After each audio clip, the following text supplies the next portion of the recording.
Thank you. So we're going to think about the two Bible readings that we've listened to this morning over the next few minutes. This could be fun because I expect it to be hands-free, and I'm not hands-free, so we'll enjoy this in whatever way we can. So I need my other sick helper to come and help me. I need some volunteers. Whether you're prepared to take cards off us, I don't know, but we'll find out in a few minutes. But over here, I've got some actions and some events, which I need people. Now, Gail organised this before the meeting.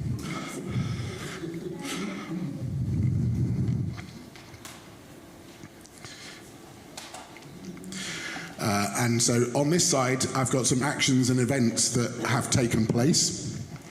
And over on that side, you've got the consequences of those. So let's hand these out. Those of you who are volunteering, you can come and stand in the aisle.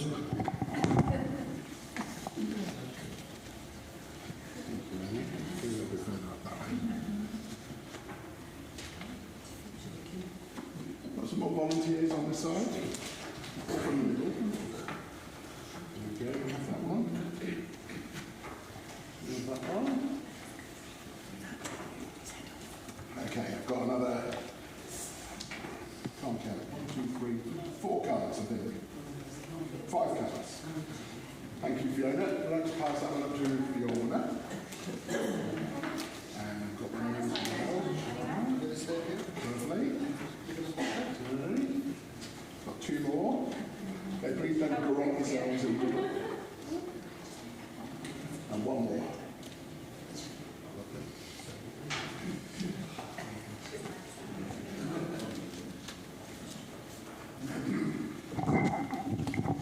Okay, so if you could turn your cards around, those who are the A's, so that people can see the events and the consequences.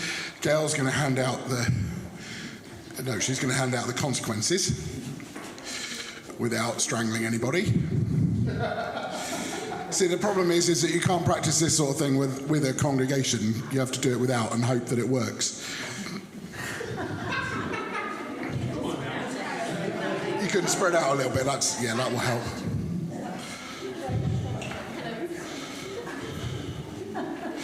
Don't worry about the fact that it's a mess, because it's supposed to be a mess, so don't try and sort it out. It may not be as much of a mess as it is.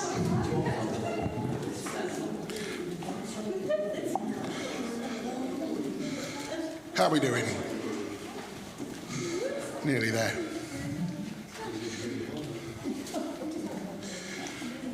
Okay, so if you can hold up your cards so that everybody can see them.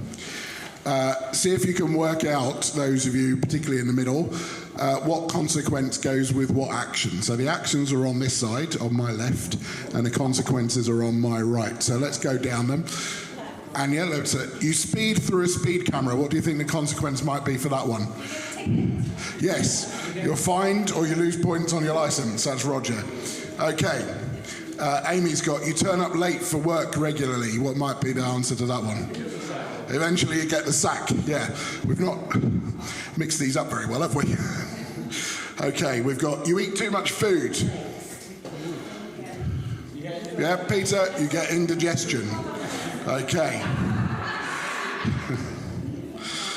Okay, Clifton, you drop a pot. What might be the consequence for that one? The pot breaks. You're right. Okay, what else have we got? So we've got Maddie with, your dog chews the remote control. You can't change the channel on the television. What a horrible consequence that is. Not to mention the expensive vet bill, which might be another consequence. Okay, you treat someone badly. The relationship breaks down. Well done. What else have we got? We've got, you max out your credit card. You get into long-term debt, that's right. Yep. Taryn, you regularly skip school.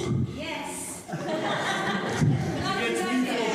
I should have specified that you're a pupil and you regularly skip school. What might happen there? What's the consequence? You fail to get the qualifications you need. Yes. Mark, you undercook a turkey. Now, I didn't know that this is what was for lunch today when I did these, but you undercook a turkey. You give someone food poisoning. We pray that that's not going to happen over core lunch today. I'm sure it'll be fine. Okay, we've got any more? Yes, we've got Fiona. You go to bed late. You wake up tired in the morning. Yeah. So we have lots of different choices and decisions to make every day, and they all have consequences. And some of those consequences might be good, and some of them might be bad.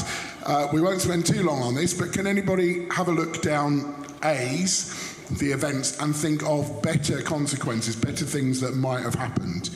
Or better decisions you could have made. Go to school. Go to school regularly, and then maybe you will have the qualifications you need. Set an alarm so you get up in time, yes. So, say again. Do extra time after work to make up for being late. That's a good one as well, yeah. Drive slowly, yes, drive the speed limit. So all sorts of different... Go on, Andrew. Don't eat meat, yes, I suppose. There is that one. Very, very difficult to undercook, or at least make yourself ill by undercooking vegetarian stuff. So that's very true. So we have lots of different choices to make, and those choices have consequences, and those consequences can be good or bad consequences. In our first reading from Deuteronomy chapter 30, Moses and the people of Israel were on the cusp of entering the promised land, the land that God had promised them, the land of milk and honey and, just fantastic stuff. And just before they cross over the River Jordan into this promised land, Moses says to them, you have a choice to make.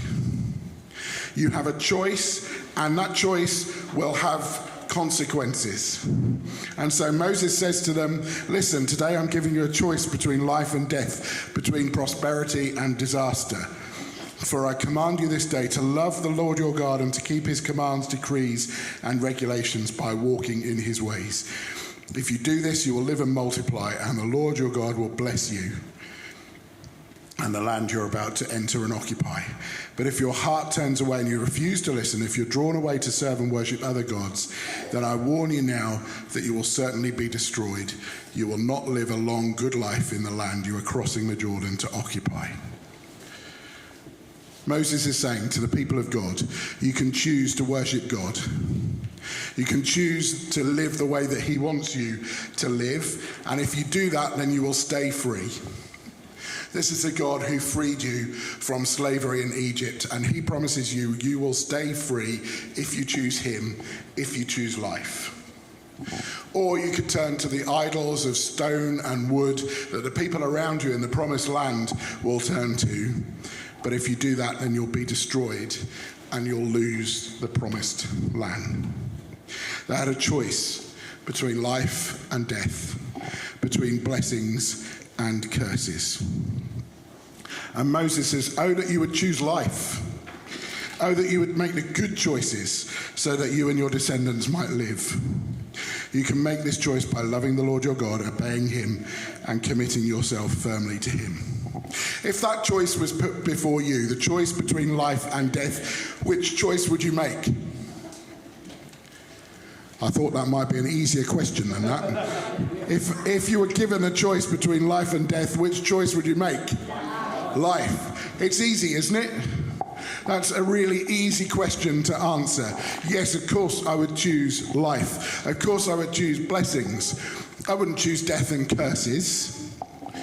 But the Old Testament shows us that so many times the people of God, even though this simple choice was laid out before them, chose to be tempted by the idols of their time and chose to be chose to pray to gods who were not gods. And why? Simply because everybody was doing it.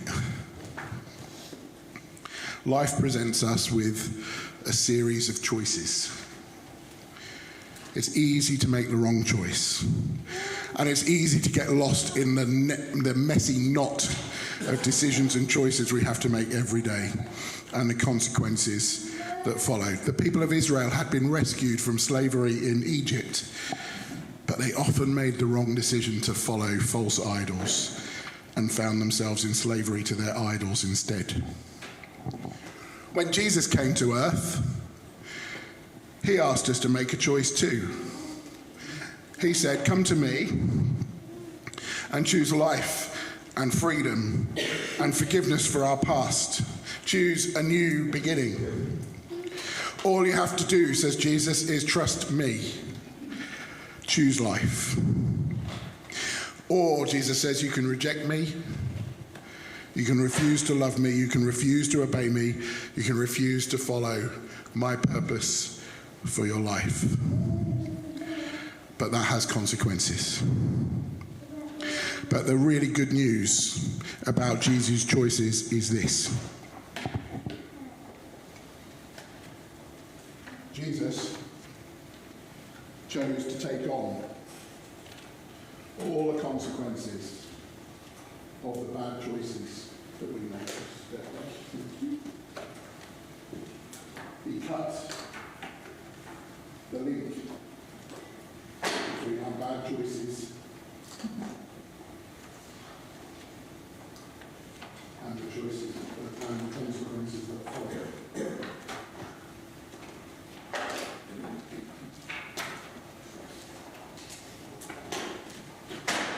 Aids, you can sit down there. Thank you. B's, if you can stay standing.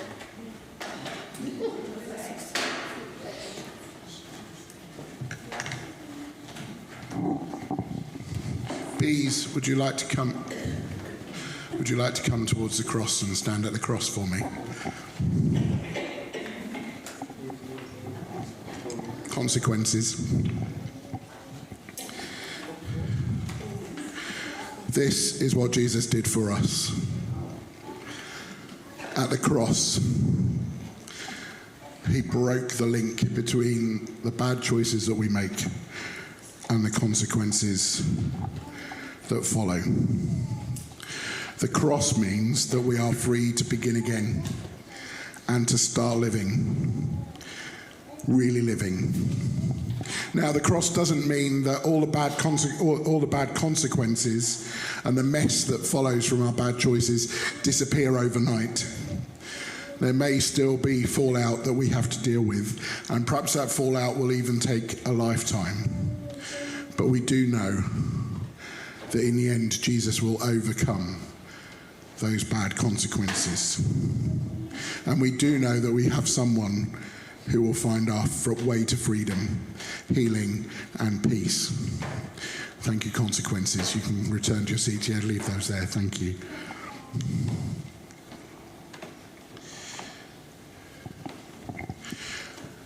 When Paul was talking about that a few years later, he had to tell the Christians at Corinth to grow up. They were choosing to get tied up in controversies and arguments. Does that sound familiar? Christians are very good at getting tied up in controversies and arguments. The people in Corinth were choosing between Apollos and Paul and fighting over who was best. Paul had to remind them that they were both simply servants of God. That the Corinthian Christians shouldn't be choosing and fighting over who's the best, but seeking to be servants of God themselves. Paul says it's not important who does the planting or who does the watering. What's important is that God makes the seeds grow. The one who plants and the one who waters work together with the same purpose, and both will be rewarded for their own hard work. For we are both God's workers, and you are God's field. You are God's building. The challenge of decision making is always with us. You may well have to make a decision even before you walk out of this hall this morning. Am I going to have coffee or am I going to have tea when I get out there? And there may well be small decisions like that. Or there may be larger decisions. There are times in our life when God asks us to make larger decisions.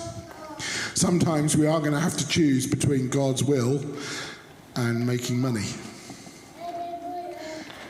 Sometimes we will have to choose between God and achieving success. Sometimes, as Joyce showed us on our video earlier, we may well have to make the decision between God and being popular,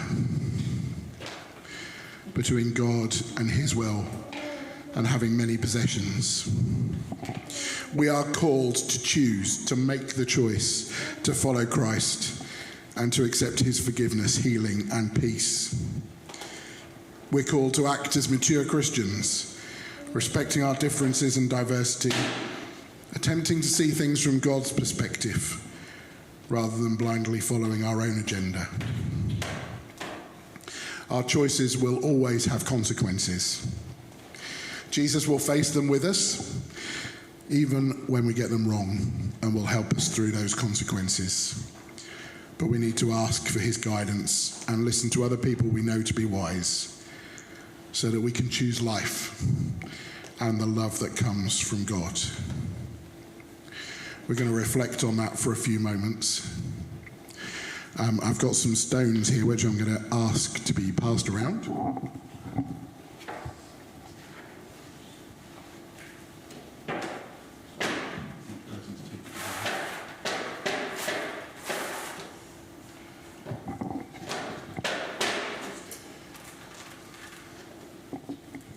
When you get your stone, this stone will represent a decision.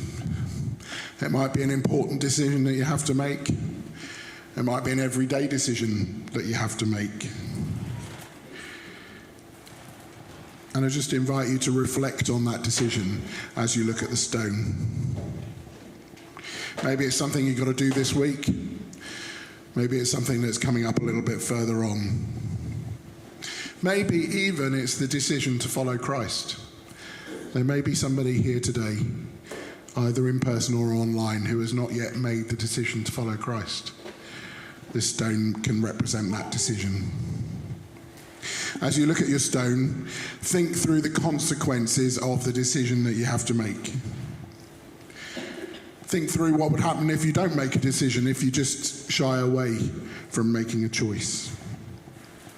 We're going to listen to a song called Choose by Christy Nockels. And you've got an opportunity to talk with God about this decision. If you want to, then you can come and add your stone as a pile on the mercy seat here, offering your decision to God in prayer, or asking for wisdom if you're not quite ready to make a decision yet.